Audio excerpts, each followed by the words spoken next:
Assalamualaikum warahmatullahi wabarakatuh. Sahabat beriman, kaum Nabi Ibrahim alaihissalam menyembah berhala, menyembah bintang, dan penyembah raja. Ayahnya pun adalah pemahat patung-patung yang disembah.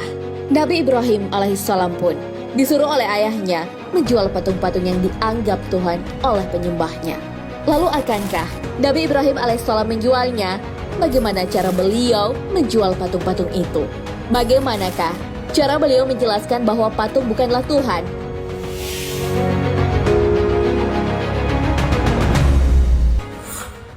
Tuhan kaum Nabi Ibrahim alaihissalam. Nabi Ibrahim alaihissalam langsung menanyakan Tuhan pada kedua orang tuanya saat tiba di rumah. Pertama, ia bertanya pada ibunya tentang siapa Tuhan yang disembah ibunya. Ibunya menjawab bahwa Tuhan baginya adalah sang suami atau ayah Nabi Ibrahim alaihissalam. Kemudian, ia bertanya lagi pada ibunya, siapa Tuhan ayahku? Ibunya menjawab, Namruds. Selanjutnya, Nabi Ibrahim menanyakan Namruds bertuhan pada siapa. Namun Nabi Ibrahim alaihissalam tidak mendapat jawaban. Ia dilarang bertanya mengenai hal itu oleh kedua orang tuanya. Beliau pun berkata, tidak ada Tuhan kecuali Allah. Dia adalah Tuhanku dan Tuhan bagi segala sesuatu. Mendengar ucapan Nabi Ibrahim alaihissalam, ayah dan ibunya sedih sampai menangis. Mereka khawatir anaknya akan celaka di tangan Namruds.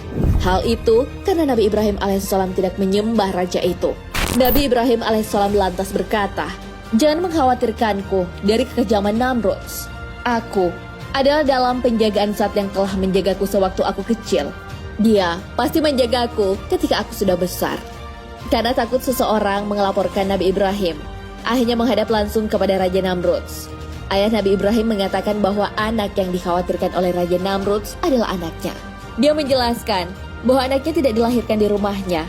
Bahkan beliau tidak tahu menahu anaknya seperti apa penampakannya. Sampai akhirnya Nabi Ibrahim alaihissalam sendiri yang datang ke rumah mereka. Dia menyerahkan nasib Nabi Ibrahim alaihissalam pada Raja Namrud, asalkan dia tak dicelakai. Tuhan Nabi Ibrahim alaihissalam. Bawahan Raja Namrud membawa Nabi Ibrahim alaihissalam dan ibunya ke hadapan raja itu. Nabi Ibrahim alaihissalam pun ditahan hingga esok harinya. Keesokan harinya, Raja Namrud menghias majelis dan membariskan bala tentaranya. Kemudian, Nabi Ibrahim alaihissalam pun dibawa ke tengah-tengah mereka. Nabi Ibrahim alaihissalam pun mempertanyakan yang mereka sembah. Hal ini sesuai yang telah diabadikan dalam Al-Quran. Dan bacakanlah kepada mereka kisah Ibrahim ketika ia berkata kepada bapaknya dan kaumnya, apakah yang kamu sembah? Al-Quran Surah Asy-Syu'arah ayat 69 hingga 70.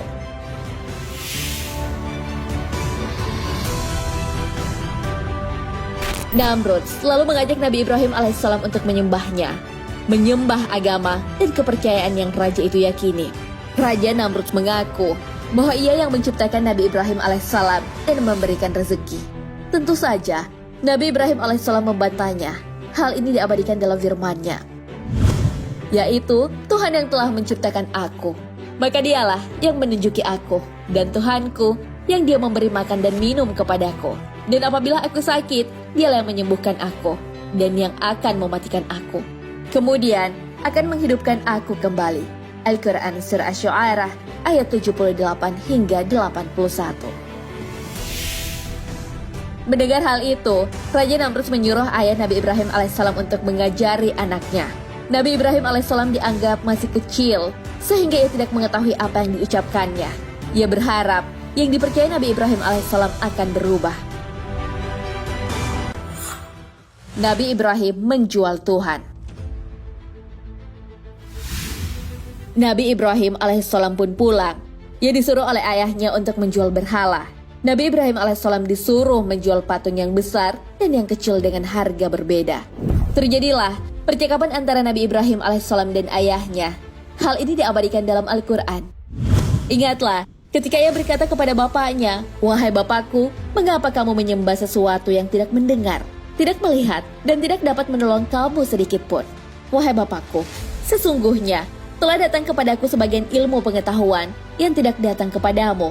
Maka ikutilah aku, niscaya aku akan menunjukkan kepadamu jalan yang lurus. Wahai bapakku, Janganlah kamu menyembah setan. Sesungguhnya, setan itu durhaka kepada Tuhan yang Maha Pemurah. Wahai Bapakku, sesungguhnya aku khawatir bahwa kamu akan ditimpa azab dari Tuhan yang Maha Pemurah, maka kamu menjadi kawan bagi setan. Al-Quran Surah Maryam ayat 42 hingga 45.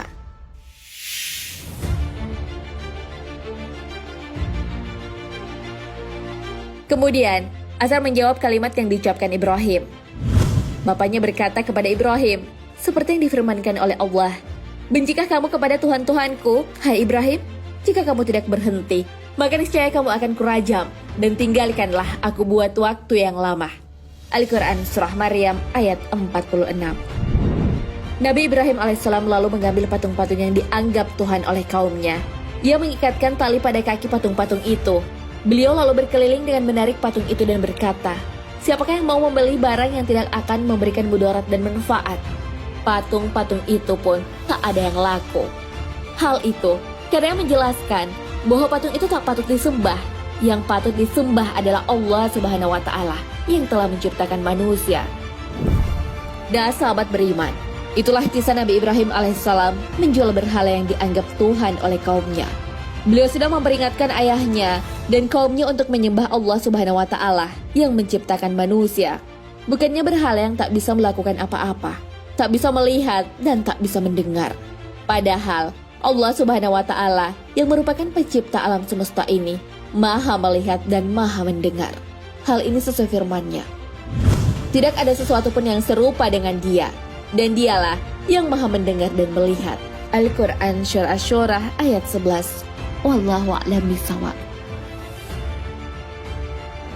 Sobat beriman, jangan lupa berbagi informasi dengan share video ini, karena sebaik-baik manusia adalah yang paling bermanfaat bagi manusia. Wassalamualaikum warahmatullahi wabarakatuh.